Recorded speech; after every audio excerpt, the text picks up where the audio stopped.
Andretti F1 is an absolute shambles. So just today, they got denied from being able to join F1 in 2025 or 2026, with Formula 1 saying they'd reconsider when Cadillac become an engine supplier in 2028. The reason cited was that they don't think Andretti would bring enough value to F1 and instead would just be taking value out of it, which is just a rubbish reason, but I'll get onto that in a minute. First off, what is the problem with this? Why do we want more teams in Formula 1? Well, obviously more teams mean a more competitive grid. Having the opportunity for younger drivers. Think it took Oscar Piastri a year out of motorsport to get into F1. De Vries became F2 champion and could barely get a seat for half a season. Lawson now, despite looking like an incredible talent, again is really struggling to get himself a full-time F1 seat. F1 teams are keeping drivers for longer and longer, likely due to the budget cap because they can't afford inconsistencies from rookies and have money in their mind wasted on repairs. So this means drivers like Hülkenberg, Perez, Stroll, who may not be the quickest but are at least consistent, are being able to hold their place in F1 for much longer. But obviously having 2 more grid starts would be 2 extra opportunities for new drivers. Maybe there'd even be American drivers given the American nature of the team, which I know some European fans don't care for the whole American side of things. I've seen so many American fans really upset at the fact that Haas just isn't representing them well. You've got to look back to Haas's past. They had a Russian livery at one point, which is just the most anti-American thing ever. They've never had an American driver lineup. And like I've mentioned in previous videos, the engine and most core components of the car are developed by Ferrari. The chassis is developed by Dallara. Most of their workforce is based in the UK or Italy. In fact, all the American side of the team does is the marketing, advertising,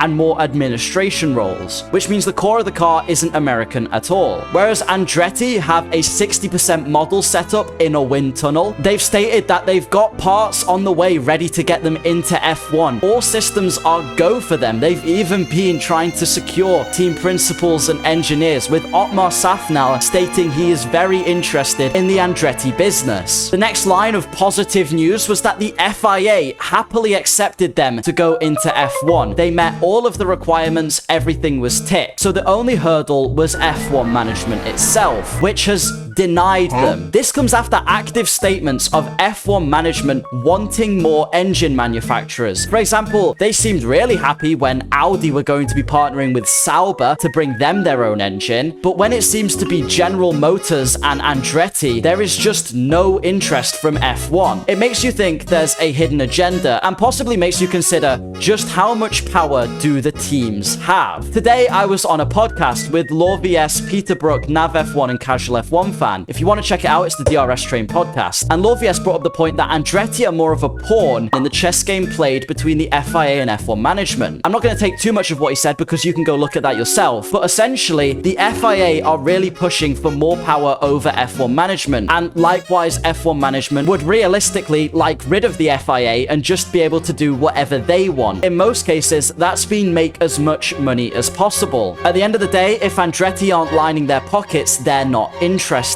And the F1 teams may have more power than we ever realized. They're all against Andretti joining the sport because it essentially means the pie is sliced up between another team, which means smaller slices for everyone, aka less money spread out per team at the end of the season. So small teams, it's understandable they're against them, but even big teams are against them, which could also be that they are threatened by Andretti, maybe with the actual amount of effort they're putting into F1, and if they joined just before the 2026 regs, they could show them up in 2026. That's a threat the F1 teams don't want to have. And if they're pushing F1 management to make these decisions, because F1 management should do what's best in the interest of the sport, not necessarily what's in the best interest of the teams. The thing is, I really hope Andretti do get in. I don't think Michael Andretti is one to back down. I think we'll see this taken further. But I'm also skeptical at just how much power F1 management have at the moment. Honestly, I can easily see us not getting past 10 F1 teams teams for